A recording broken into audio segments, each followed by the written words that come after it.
Hello दोस्त, welcome to my channel Jagdev classes. तुम लोगों को पता है कि सेंटअप एग्जाम हो रहा है, 12 तारीख से स्टार्ट हो गया और 20 तारीख तक होने वाला है। ठीक है ना। तो किसी स्कूल में अभी स्टार्ट भी नहीं हुआ, कितना स्कूल में हो गया स्टार्ट। ठीक है ना। कितना स्कूल में पहले सोशल साइंस हो रहा था, किसी में संस्कृत हो रहा था, किसी में हिंदी हो रहा है। तो आप लोग को पता है कि हम क्वेश्चन आंसर देने जा रहे हैं साइंस का। इससे पहले तुम लोग का हिंदी का, सोशल साइंस का, मैथ का और संस्कृत का जो क्वेश्चन आए थे सेंटअप एग्जाम में, उसका हम वीडियो अपलोड कर दिए हैं। जिसका एग्जाम ना हुआ उसके लिए तो फ़ायदा हो गया कि यही क्वेश्चन तुम लोग का भी रहेगा, क्योंकि बिहार बोर्ड के द्वारा यही जारी किया गया है। तो तुम लोग देख सकता है। ठीक है ना। और तुम लोग को बता देना चाहते हैं कि इसका जो पीडीएफ है, चाहे वो हिंदी हो, संस्कृत हो, सोशल साइंस हो या मैथ हो या विज्ञान हो, सबका पीडीएफ कहाँ मिलेगा? तो मेरा टेलीग्राम चैनल है जिसका नाम है जगदेव क्लासेज। यानी टेलीग्राम तुम लोग डाउनलोड नहीं किया तो डाउनलोड कर लो और टेलीग्राम पर जाके लिखना जगदेव क्लासेज। ठीक है ना। तो जगदेव क्लासेज जब लिखेगा तो वहाँ पर तुमको तुम्हारा सभी सब्जेक्ट का पीडीएफ मिल जाएगा, चाहे संस्कृत हो या कोई भी सब्जेक्ट हो। ठीक है, सबका मिल जाएगा। तो जिसका ना हुआ एग्जाम उसके लिए तो फायदा होगा। चलो बना लेते हैं फटाफट। तुम लोग देख लो और शेयर कर दो दोस्तों के बीच। ठीक है ना। लाइक करो और जो अभी तक सब्सक्राइब नहीं किया सब्सक्राइब कर लो। और आप लोग को पता है कि मेरा दो ठो और चैनल है। एक मेरा जगदेव ब्लॉग है, कॉमेडी वाला जगदेव ब्लॉग, उसको भी सब्सक्राइब नहीं किया उसको भी सब्सक्राइब कर लेना है। और एक है जनरल कंपटीशन का जीके जीएस मस्ती, उसको भी सब्सक्राइब कर लेना है। ठीक है ना। चलो करते हैं स्टार्ट। और बता देना चाहते हैं कि ये सब यहाँ पर सभी सब्जेक्ट का पढ़ाई होता है। ठीक है ना। यहाँ तो लोग को साइंस खत्म हो गया, सोशल साइंस खत्म होने वाला है, मैथ भी लगभग समाप्त हो गया है। ठीक है ना। दो सब्जेक्ट खाली, दो चैप्टर खाली बाकी है। और हिंदी का भी है, संस्कृत का भी वीडियो अपलोड है, तुम लोग जाके देखो। ठीक है ना। A to Z तुम लोग को वीडियो मिल जाएगा। प्ले लिस्ट में जाओ, A to Z वीडियो मिलेगा। तुम लोग एक बार जाओ तो VVI क्वेश्चन अपलोड है, साइंस का 2 प्रश्न अपलोड है, हिंदी का 2 प्रश्न अपलोड है। एक बार तुम लोग जाके देखो। चलो करते हैं स्टार्ट, फटाफट देख लेते हैं क्वेश्चन। ठीक है ना। देखो पहला क्वेश्चन क्या है। पहला क्वेश्चन है प्रकाश के फटाफट बता दो। तुम लोग पता है कि प्रकाश के परावर्तन कितना नियम था? प्रकाश के परावर्तन बोले या अपवर्तन बोले तो सबका कितना नियम है? तो सबका है 2 नियम। क्या है? प्रकाश के परावर्तन का भी 2 नियम, प्रकाश के अपवर्तन का भी 2 नियम। ठीक है ना। अगला क्वेश्चन मेरा जो है वो क्या है? अगला जो मेरा क्वेश्चन है वो देख लेते हैं। और प्रकाश के परावर्तन अपवर्तन का जो दूसरा नियम है उसे ही बोलते हैं स्नेल का नियम। अगला क्वेश्चन है प्रकाश का वेग सबसे अधिक होता है। तो प्रकाश का वेग सबसे अधिक कहाँ होता है? तो हम जानते हैं प्रकाश का वेग सबसे अधिक वहाँ होगा जहाँ कुछ भी नहीं है, कोई माध्यम नहीं, यानी शून्य हो, यानी क्या हो? निर्वात हो। यानी डी नंबर मेरा सही हो जाएगा। निर्वात में प्रकाश की चाल कितना होता है? तो निर्वात में प्रकाश की चाल 3 × 10⁸ मीटर पर सेकेंड, जिसको बोलते हैं 3 लाख किलोमीटर प्रति सेकेंड। ठीक है ना। प्रकाश का वन विक्षेपण किस उपकरण से संभव है? जानते हैं कि प्रकाश का वन विक्षेपण जो है प्रिज्म के द्वारा होता है। प्रिज्म के द्वारा श्वेत प्रकाश के 7 रंगों में बट जाना वर्ण विक्षेपण कहलाता है। ठीक है ना। वो 7 रंग कौन है? तो बेजानी हो पिनाला। अगला क्वेश्चन है समान नेत्र के लिए समान दृष्टि की न्यूनतम दूरी कितना होता है? तो न्यूनतम दूरी पूछेगा तो 25 सेंटीमीटर बोलना है। देखो मीटर नहीं बोल देना है, सगरो दिया हुआ, लेकिन 25 सेंटीमीटर न्यूनतम दूरी 25 सेंटीमीटर। और अधिकतम दूरी पूछेगा तो अनंत बोलना है। हम लोग के आँख में जो प्रतिबिंब बनता है रेटिना, यानी रेटिना को हिंदी में बोलते हैं दृष्टिपटल, यानी दृष्टिपटल पर वास्तविक, उल्टा और छोटा बनता है। ठीक है ना। अगला क्वेश्चन मेरा क्या है? अगला है एक प्रिज्म में कितना सतह होता है? तो हम जानते हैं कि एक प्रिज्म में 5 सतह होता है। कितना होता है? 5 सतह होता है। ठीक है ना। प्रिज्म के द्वारा क्या होता है? रंग जो है श्वेत प्रकाश 7 रंग में बट जाता है, उसे वन विक्षेपण कहते हैं। अगला क्वेश्चन मेरा क्या है? किसी दर्पण से हमेशा वस्तु से छोटा प्रतिबिंब बनता है। तो कौन दर्पण में जिसमें हमेशा वस्तु से छोटा प्रतिबिंब बनेगा? तो वह है उत्तल दर्पण। ठीक है ना। तो कौन दर्पण बोलेगा हमेशा हमेशा छोटा बोलेगा? तो उत्तल दर्पण। हमेशा बराबर बोलेगा तो समतल दर्पण। और बड़ा, छोटा, बराबर, उल्टा, सीधा, आगे पीछे सब बोलेगा, यानी और राउंडल बोलेगा तो अवतल दर्पण। ठीक है ना। याद रखना। और लेंस में उल्टा हो जाता है। जो अवतल में पढ़े तो दर्पण में वो पढ़ेंगे उत्तल लेंस में। ठीक है ना। विद्युत विभव क्या है? देखो एक लड़का ने ये क्वेश्चन भेजा था, तो जो पहले जो लड़का क्वेश्चन भेजा था उसको तो हम धन्यवाद देना चाहते हैं। ठीक है ना। वो लड़का जिसका एग्जाम हुआ साइंस का तो भेज दिया है। ठीक है, उसको हम धन्यवाद बोलते हैं। ठीक है, चलो ठीक है। अगला है विद्युत विभव क्या है? तो देखो विद्युत विभव जो है एक अदिश राशि है। ठीक है ना। अदिश राशि जिसमें दिशा नहीं हो उसे बोलते अदिश, और जिसमें दिशा हो उसे बोलते हैं सदिश। ठीक है ना। परिणाम तो दोनों में होता है। तो विद्युत विभव मेरा हो गया अदिश राशि। अगला क्वेश्चन है साइड मिरर के रूप में प्रयुक्त होता है। साइड मिरर के पीछे, साइड मिरर के रूप में पीछे के वस्तु को देखने में जो लेंस का प्रयोग होता है, लेंस नहीं होता है, दर्पण का प्रयोग होता है, वो होता है उत्तल दर्पण। क्या होता है? उत्तल दर्पण। तो पीछे वस्तु को देखने के लिए उत्तल दर्पण। बाकी बार दाढ़ी बनाने में, डॉक्टर द्वारा कान, नाक, गला आदि के जांच में, हजामत में, ठीक है ना, सोलर भट्टी में, सोलर प्लेट में, सब जगह होता है अवतल दर्पण। ठीक है ना। अगला क्वेश्चन, जब प्रकाश की किरण हवा यानी विरल माध्यम और कांच यानी सघन माध्यम में प्रवेश करती है तो किरण मुड़ती है। तो जानते हैं कि विरल से सघन में जाती है तो क्या होता है? अभिलंब की ओर मुड़ती है, यानी अभिलंब के निकट जाएगी। ठीक है ना। तो अभिलंब की ओर मुड़ जाएगी। इसका उल्टा होगा तो अभिलंब से दूर भागेगी। ठीक है, तो ये याद रखना है। अगला जो क्वेश्चन वो है मेरा क्वेश्चन नंबर 10। क्या बोल रहा है कि चुंबकीय क्षेत्र का सही मात्रक क्या है? ये तो थोड़ा तुम लोग के चैप्टर में ना है, लेकिन पूछ दिया है। चुंबकीय क्षेत्र का सही मात्रक टेस्ला होता है। क्या होता है? चुंबकीय क्षेत्र का सही मात्रक टेस्ला होता है। और जो विद्युत चुंबक बनाया जाता है वो नर्म लोहा का बनाया जाता है।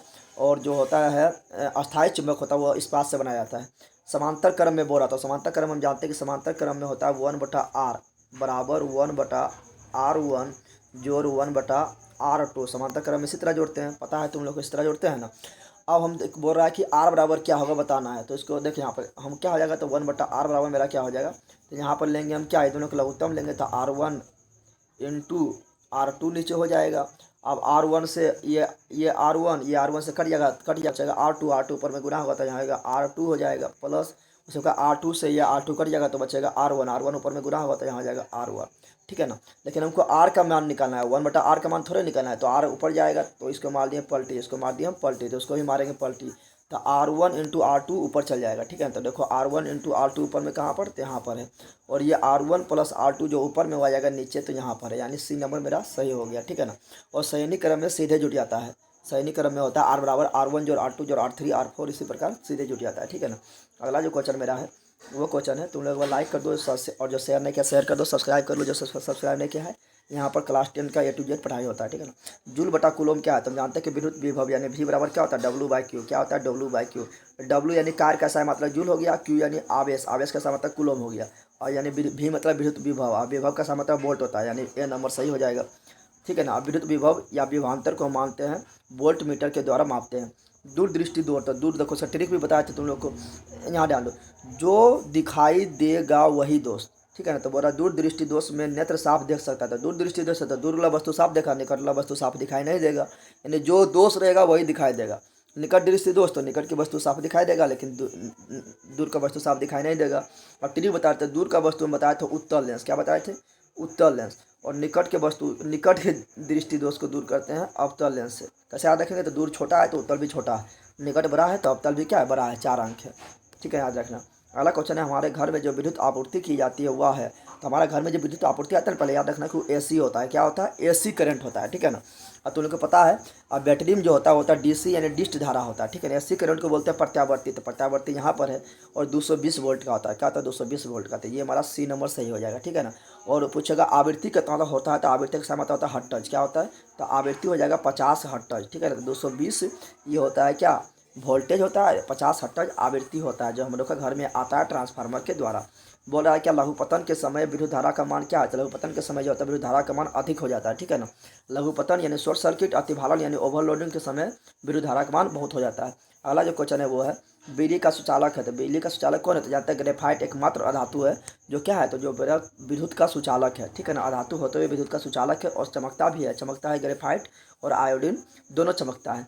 क्षारीय विलयन का पीएच मान कितना होता है, क्षारीय विलयन का पीएच मान जो होता है 7 से अधिक होता है, क्षारीय विलयन का पीएच मान 7 से अधिक, और अम्ल का 7 से कम, और उदासीन विलयन का 7 होता है, जल क्या है, उदासीन है। अगला बोल रहा है कि निम्नलिखित में कौन विजातीय है, विजातीय मतलब सबसे अलग कौन है, चूना पत्थर का सूत्र CaCO3, खड़िया का सूत्र CaCO3, संगमरमर का सूत्र CaCO3, लेकिन प्लास्टर ऑफ पेरिस का सूत्र होता है CaSO4 × ½ H2O, तो ये सबसे अलग हो गया, इसलिए D नंबर सही हो जाएगा, ठीक है ना। और प्लास्टर ऑफ पेरिस कैसे बनाते हैं, तो जिप्सम को सावधानीपूर्वक 120 डिग्री सेल्सियस पर गर्म करने पर प्लास्टर ऑफ पेरिस बनता है। बेकिंग सोडा का रासायनिक सूत्र क्या है, बेकिंग सोडा यानी खाने वाला सोडा, तो खाने वाला सोडा बनता है सोडियम बाइकार्बोनेट यानी NaHCO3 में जब हम टार्टरिक अम्ल मिलाते हैं तो बनता है बेकिंग पाउडर, ठीक है ना। और सिट्रिक अम्ल मिला देंगे तो बनेगा इनो लवण, ठीक है, याद रखना। अगला है मेरा, निम्नलिखित में किस हाइड्रोकार्बन में कार्बन कार्बन परमाणु के बीच 3 आवन होता है, तो देखो 3 आवन होगा, यानी वो होगा एल्काइन, क्या होगा, एल्काइन। और एल्काइन का सूत्र क्या होता है, तो एल्काइन का सूत्र होता है मेरा CnH2n-2, तो इस सूत्र का कौन, इस सूत्रवा का कौन नियम पालन कर रहा है, तो ये वाला पालन कर रहा है। देखो 3 दूनी 6, 6 में 2 गया 4, यानी C नंबर हो जाएगा, ठीक है ना। अगला जो क्वेश्चन है, और एसिटिलीन मेरा क्या है, एल्काइन को साधारण भाषा बोलते हैं एसिटिलीन। अगला क्वेश्चन है मेरा, ये किसका समान सूत्र है, तो हम जानते हैं कि एल्केन का, किसका है, एल्केन का। अगर इसमें 2 कम कर देंगे तो हो जाएगा एल्कीन का, CnH2n होगा मेरा एल्कीन का, ठीक है, तो ये A नंबर हो गया। एल्काइन का मेरा हो जाएगा CnH2n-2 हो जाएगा, और एथाइल का मेरा हो जाएगा CnH2n-1 होगा, ठीक है ना, याद रखना। अगला जो मेरा क्वेश्चन है, और एल्केन में सिंगल बॉन्ड, एल्कीन में डबल बॉन्ड, एल्काइन में ट्रिपल बॉन्ड। कार्बनिक यौगिक में कार्बन की संख्या कितना होता है, तो कार्बन की संख्या जो होता है 4 होता है, कितना होता है, 4 संयुक्त होता है, ठीक है। ऑक्सीजन का 2 होता है, नाइट्रोजन का 3 होता है, और सोडियम और क्लोरीन का 1 होता है। अम्लजाज में HCl और HNO3 का अनुपात क्या है, तो देखो इसका ट्रिक याद रखना। इसका ट्रिक सिंपल सा क्या है बता देते हैं। देखो यहाँ पर मेरा रहा है 3, तो 3 चल जाएगा इसके पास, यानी 3 आ जाएगा इधर, और यहाँ कुछ ना है तो 1 है तो 1 आ जाएगा इधर, यानी HCl मेरा 3 भाग होता है और HNO3 मेरा 1 भाग होता है।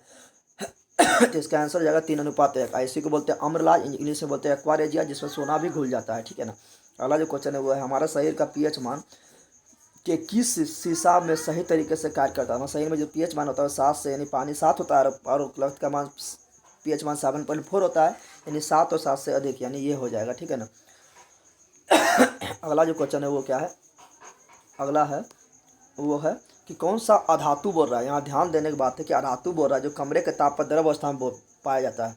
तो अधातु बोलेगा तो ब्रोमीन होगा, अधातु बोलेगा तो ब्रोमीन होगा, लेकिन धातु बोलता तो होता मेरा पारा यानी मरकरी होता। तो ये हो गया, अधातु बोलेगा तो ब्रोमीन मारना है और धातु बोलेगा तो पारा मारना है। अगला जो इंपॉर्टेंट क्वेश्चन हुआ है एसिटल्डिहाइड का एसिड नाम क्या होता है। एसिटल्डिहाइड जो मेरा क्या है, एल्डिहाइड है। तो एल्डिहाइड में आता है अल, तो एथेनल होगा, क्या होगा, एथेनल। और एसिटिक अम्ल अगर बोलता है तो उसका होता है एथेनोइक, तो इसका बी नंबर सही हो गया, एथेनल याद रखना, ठीक है ना। अगला जो क्वेश्चन है निम्नलिखित कौन सा गैस वेल्डिंग के लिए होता है। तो गैस वेल्डिंग के लिए जो होता है तो एसिटिलीन गैस। एसिटिलीन गैस का जो IPSC नाम होता है वो है एथाइन। इसका सूत्र होता है C2H2, ठीक है ना। तो ये एथाइन यानी एसिटिलीन C2H2, इसमें ट्रिपल बॉन्ड होता है, याद रखना, ठीक है ना। यानी ये अल्काइन ग्रुप का है। निम्नलिखित से किस वैज्ञानिक ने तिर्यक नियम दिया था। तिर्यक नियम दिया था डेबोरेनियल। कौन दिया था, डेबोरेनियल ने दिया तिर्यक नियम। न्यूलैंड्स दिया था अष्टक नियम, ठीक है ना। और इसमें तो ये तो राबे का खोज किया था, ये डाल्टन जो है ये परमाणु सिद्धांत दिया था। अगला क्वेश्चन है मंडलीव में आवर्त सारणी में आवर्त की संख्या कितना था। मंडलीव का आवर्त सारणी बोले या आधुनिक आवर्त सारणी बोले, दोनों में आवर्त सारणी 7 ही था। कितना था, 7, ठीक है ना। लेकिन पूछेगा मंडलीव का आवर्त सारणी में कितना वर्ग था, तो 8 होना है, ठीक है। लेकिन आधुनिक आवर्त सारणी जिसने मोसले साहब ने दिया था 1913 ईस्वी में, उसमें 18 वर्ग है और 7 आवर्त है, यानी 36 लाइन है। अगला क्वेश्चन मेरा जो है वो इम्पोर्टेंट है कि कोयला तथा पेट्रोलियम क्या है। तो कोयला तथा पेट्रोलियम जो है वो जीवाश्म ईंधन है और इसे हम परंपरागत ईंधन भी बोलेंगे या इसी को बोलेंगे अनवीकरणीय ईंधन, ठीक है ना।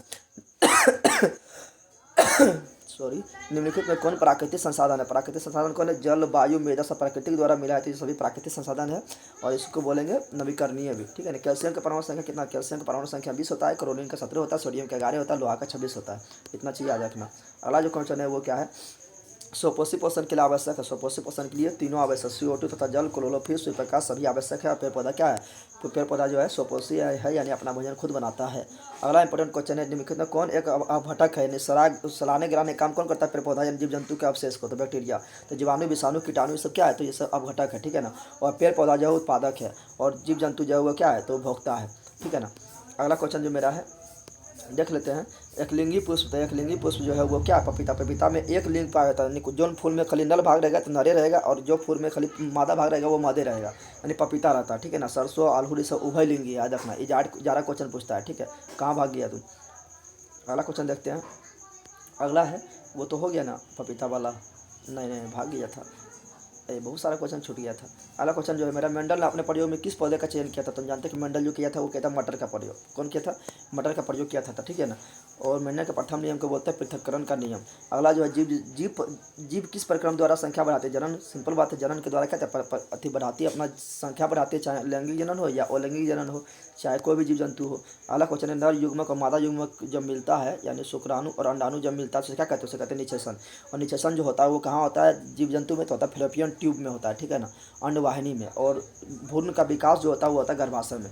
स्त्री केसर का आधारीय भाग क्या करता था, स्त्री केसर का आधारीय भाग होता है उसको बोलते हैं अंडाशय, क्या बोलते हैं। और अंडाशय ही फल में बदलता है, अंडाशय के अंदर होता है बीज, तो बीजांड जो है बीज में बदलता है, ठीक है ना। तो अंडाशय फल में बदलता है, ठीक है ना। और फूल का आधारीय भाग बोलेगा, फूल बोलेगा तो बोलेंगे पुष्पासन, लेकिन स्त्री केसर बोला तो अंडाशय बोलेंगे, ठीक है। और ये वर्तिका जो है ये स्त्री केसर का ही भाग है, ठीक है ना, यानी हमारा जनन का भाग है। अगला क्वेश्चन है कौन सा रक्त समूह, तो जानते हैं रक्त समूह 4 होता है, एक होता है ए होता है, एक बी होता है, एक AB होता है, एक O होता है, ठीक है ना। तो उसमें से बोल रहा कौन सा रक्त समूह है जो सभी से रक्त लेता है। तो AB जो है ये क्या है, लेने वाला है, कहेगा सबसे रक्त दे दो, A भी दे दो, B दे दो, B दे दो, AB भी दे दो, O दे दो, सबसे रक्त ले लेगा, ठीक है ना। यानी देगा किसी के नहीं, देगा खाली AB को। तो इसका आंसर ए हो जाएगा। लेकिन पूछेगा सर्वदाता कौन है, दानी कौन है, सबको जो रक्त दे देगा तो ओ हो जाएगा। दानी पूछेगा तो ओ होगा और ग्राही पूछेगा तो ए होगा, जिसका ए हो जाएगा। अगला जो क्वेश्चन है वो मेंडल का प्रथम नियम क्या है। तो मेंडल का जो प्रथम नियम उसको बोलते हैं पृथक्करण का नियम और द्वितीय नियम को बोलते हैं ये वाला, ठीक है ना। तो ये हो जाएगा ए नंबर, ठीक है ना। मेंडल को ही बोलते हैं अनुवांशिक का पिता, ठीक है ना। अगला है निम्नलिखित में कौन पुनरुद्भवन, तो हम जानते हैं कि स्पायरोगायरा जो पुनरुद्भवन के द्वारा अपना जनन करता है, हाइड्रा जो है ये मुकुलन के द्वारा करता है, ठीक है ना। और ईस्ट भी जो है मुकुलन के द्वारा करता है, अमीबा जो है द्विखंडन के द्वारा करता है जनन, ठीक है, अलैंगिक जनन करता है, ठीक है ना सभी। अगला क्वेश्चन है गर्भपात को सुरक्षित अवधि कितनी होती है, तो ये थोड़ा हमको डाउट है, हमको भी पता नहीं है कि गर्भपात के लिए सुरक्षित अवधि कितना होना चाहिए, ठीक है ना। तो ये तुम लोग कमेंट करना अगर तो किसी को पता हुआ था, ठीक है ना। ऐसे मेरे ख्याल से लगना चाहिए 6 लगना चाहिए, लेकिन पता नहीं, ठीक है, कमेंट करना तुम लोग। भागते या दौड़ते समय कौन सा हार्मोन सक्रिय हो रहा था, भागते और दौड़ते समय जो हम लोग का होता है वो होता है एड्रीनलिन हार्मोन होता है, इसी को बोलते हैं आपातकालीन हार्मोन होता है, आपातकाल के समय निकलता है भागते और दौड़ते समय, ठीक है ना। तो इसका हो जाएगा एड्रीनलिन हार्मोन। अगला क्वेश्चन जो मेरा है वो है मास्टर ग्रंथि किसे कहते हैं, तो मास्टर ग्रंथि जो कहते हैं पीयूष ग्रंथि को बोलते हैं पिट्यूटरी ग्रंथि, तो इसको कहते हैं मास्टर ग्रंथि, यानी सभी ग्रंथि को कंट्रोल करता है यही, तो इसलिए इसको बोलते हैं मास्टर ग्रंथि। पादप हार्मोन क्या होता है, पादप हार्मोन 5 गो उसका नाम बोलते हैं, तो नोट कर लो, ऑक्जिन, जिबरेलिन, साइटोकाइनिन, एब्सिसिक और एथिलीन। फिर बोल रहा है ऑक्जिन, जिबरेलिन, साइटोकाइनिन, एब्सिसिक और एथिलीन, तो यहाँ पर ऑक्जिन हो जाएगा, ठीक है ना। बाकी वाले सब क्या है, तो सब पुरुष हार्मोन है, ठीक है ना। और एथिलीन जो है फल पकाने वाला हार्मोन है, एब्सिसिक जो है ये है वृद्धिरोधक हार्मोन है, ठीक है ना। अगला क्वेश्चन जो मेरा है वो क्या है, वो है मेरा निम्नलिखित कौन सा एंजाइम लाल में पाया जाता है, यहाँ तक लाल में जो है टालिन एंजाइम पाया जाता है, और ये कार्बोहाइड्रेट यानी स्टार्च यानी मंड का पाचन करता है, ठीक है ना। और पेप्सिन एंजाइम जो है ये अमाशय से निकलता है, ट्रिप्सिन जो है ये अग्नाशय से निकलता है, दोनों प्रोटीन का पाचन करता है। अगला जो क्वेश्चन है मेरा वो क्या है, अगला जो है मेरा कि निम्न में से कौन सा प्रभावी गुण है, प्रभावी गुण जो रहेगा वो दिखाई देगा, तो लंबा जो है ये प्रभावी गुण है, भावना को दबा देता है, यानी ए नंबर सही हो जाएगा। मेंडल ने प्रयोग किया था अपना, ठीक है ना। लेंस सूत्र क्या होता है, लेंस सूत्र लोग पता है कि लेंस में लेंस यानी लेस मतलब कम करना यानी माइनस, तो माइनस आएगा यानी ये वाला हो जाएगा, ठीक है ना। और यही पूछा दर्पण सूत्र पूछता तो ये वाला हो जाता, ठीक है। तो लेंस में आएगा माइनस, ठीक है। अगला क्वेश्चन मेरा क्या है, अगला जो है वो देख लेते हैं द्विअवतल मतलब होगा कि दोनों तरफ अवतल, यानी इधर भी अवतल इधर भी अवतल, तो द्विअवतल लेंस हम किसको बोलते हैं, तो बोलते हैं अपसारी लेंस को, क्योंकि क्या कहता है किरण को फैलाता है, किरण को क्या कहता है फैलाता है, तो अपसारी लेंस। और यही बोलता है द्विउत्तल, तो द्विउत्तल हो जाता है अभिसारी लेंस, किरण को मिलाने वाला, ठीक है ना। ठीक है, उत्तल लेंस को अभिसारी लेंस और अवतल लेंस को अपसारी लेंस कहते हैं। अगला क्वेश्चन मेरा जो है वो है कि उत्तल लेंस क्षमता होती है, तो उत्तल लेंस की जो क्षमता होती है तो हम जानते हैं कि उत्तल लेंस का फोकस दूरी क्या होता है, धनात्मक होता है, इसलिए क्षमता भी क्या होगा धनात्मक, क्या होगा धनात्मक। अवतल लेंस का हो जाएगा ऋणात्मक। अब प्रकाश का अपवर्तन कितना नियम है, देखो परावर्तन अपवर्तन दोनों नियम पूछता है, दोनों का 2 नियम है, कितना नियम है 2 नियम है, ठीक है ना।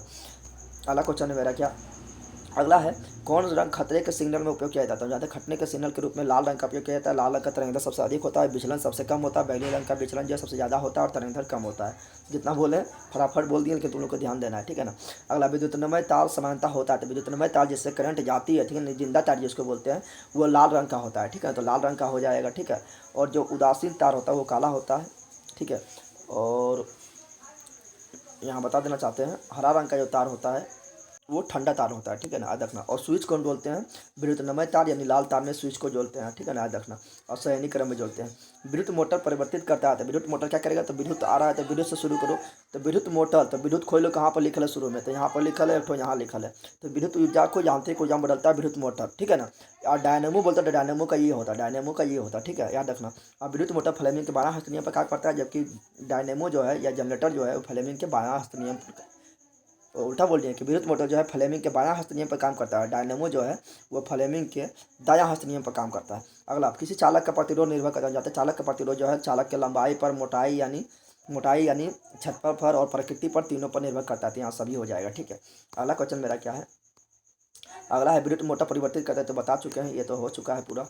अगला मेरा है 1 कूलम आवेश में इलेक्ट्रॉन कितना होता था, जानते हैं 1 कूलम आवेश में जो होता है 6.25 × 10⁻18 इलेक्ट्रॉन होता है, तो 6.25 × 10⁻18 इलेक्ट्रॉन होता है, और इलेक्ट्रॉन पर जो आवेश होता है वो होता है 1.6 × 10⁻19 कूलम, याद रखना। तो ये हो जाएगा, इतना इलेक्ट्रॉन होता है कूलम आवेश में, ठीक है ना। कौन नाभिकीय विखंडन को नियंत्रित करने में प्रयुक्त होता है, तो कौन सा क्षर होता है, तो होता है ये कैडमियम का क्षर या बेरिलियम का क्षर, तो यहाँ कैडमियम का क्षर हो जाएगा आंसर में, ठीक है ना। नाभिकीय विखंडन यूरेनियम का जो विखंडन होता है परमाणु बम बनता है या नाभिकीय रिएक्टर में जो प्रयोग करता है, ठीक है ना। अगला क्वेश्चन 1 कूलम आवेश हो चुका है, दोबारा रिपीट हो रहा है। अगला क्वेश्चन मेरा क्या है, किस देश को पवनों का देश कहा जाता है, पवन चक्की का देश बोलना चाहिए, तो डेनमार्क को पवन चक्की का देश कहा जाता है। क्या कहता है, और पवन चक्की के चलने के लिए न्यूनतम हवा का स्पीड होना चाहिए 15 किलोमीटर प्रति घंटा होना चाहिए, तब चलेगा पवन चक्की, ठीक है ना। अगला है अपघटन अभिक्रिया क्या है, तो जहाँ पर बड़ा यौगिक टूट के दो छोटा छोटा यौगिक में बदल जाएगा उसे बोलेगा अपघटन अभिक्रिया। यहाँ देख रहे हैं KCl3 2 छोटा छोटा भाग में बट कहते हैं अपघटन अभिक्रिया है, ठीक है ना। और ये जुट रहा है तो संयोजन अभिक्रिया है, यहाँ पर ये भस्म है, ये अम्ल है, तो अम्ल और भस्म अभिक्रिया का तत्व लवण और जल बनता है, तो ये मेरा उदासीनीकरण अभिक्रिया है, ठीक है ना। और ये भी मेरा उदासीनीकरण अभिक्रिया, क्योंकि ये धातु का यौगिक है, धातु का ऑक्साइड है, तो ये भस्म हो गया, ये अम्ल हो गया, तो ये क्या मेरा उदासीनीकरण है, ठीक है ना, याद रखना। अगला क्लोरोफॉर्म का सूत्र क्या था? क्लोरोफॉर्म जो होता है, जो देखता है तुम लोग टीवी में जो डुमास सुंघाता था, बेहोश हो जाता है, उसको बोलते हैं क्लोरोफॉर्म। क्या बोलता है? क्लोरोफॉर्म का सूत्र होता है CaCl3, ठीक है ना, याद रखना, ठीक है ना। और ये जो है मेरा, ये है जिप्सम का सूत्र है, ठीक है ना, ये सोडियम नाइट्रेट का सूत्र है, ठीक है, याद रखना, ठीक है ना, सित्रिक अम्ल का है। अगला क्वेश्चन बढ़ते हैं।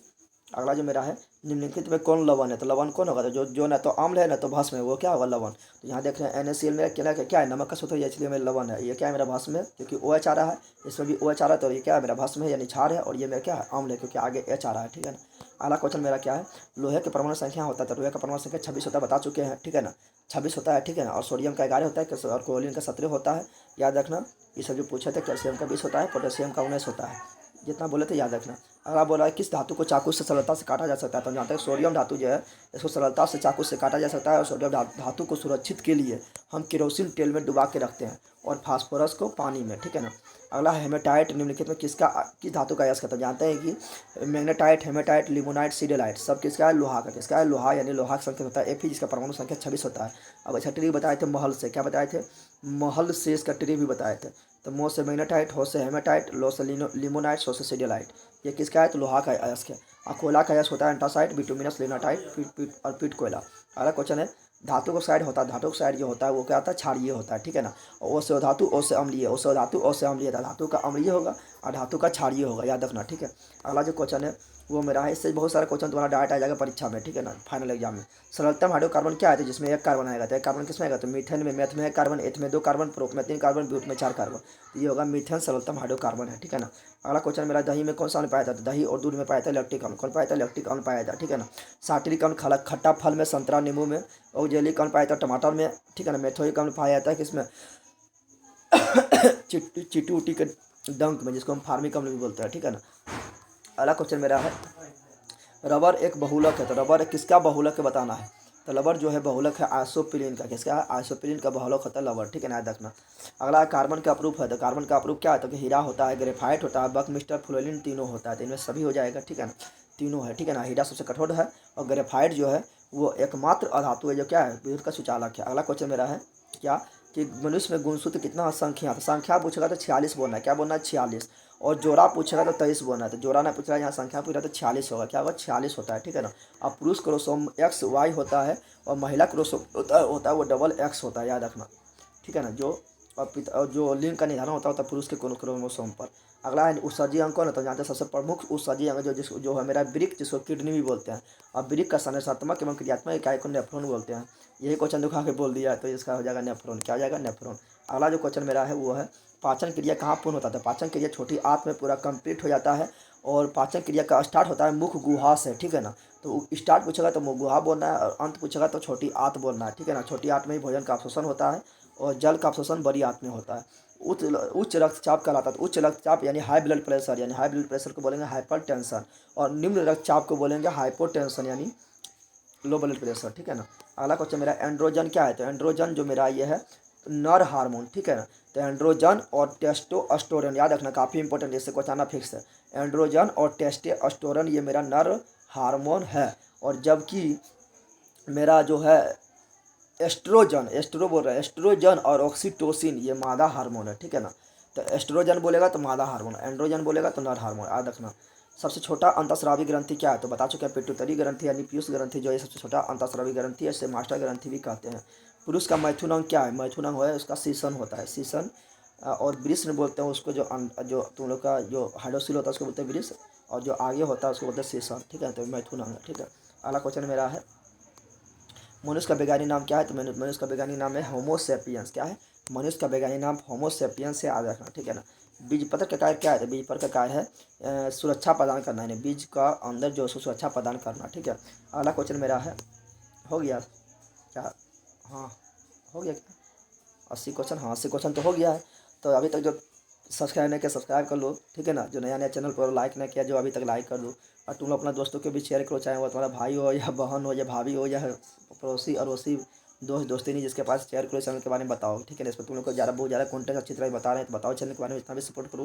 तुम लोग कितना कंटेंट दे रहे हैं, अभी मेरा 19,000 सब्सक्राइब है, तो तुम लोग क्या कर रहा है, शेयर करो तुम लोग चैनल को, ठीक है ना। मिलते हैं नेक्स्ट वीडियो में। जय हिंद, जय भारत, जय बिहार, थैंक्स। और जिसको PDF चाहिए वो टेलीग्राम चैनल जय क्लासेस पे चला जाओ।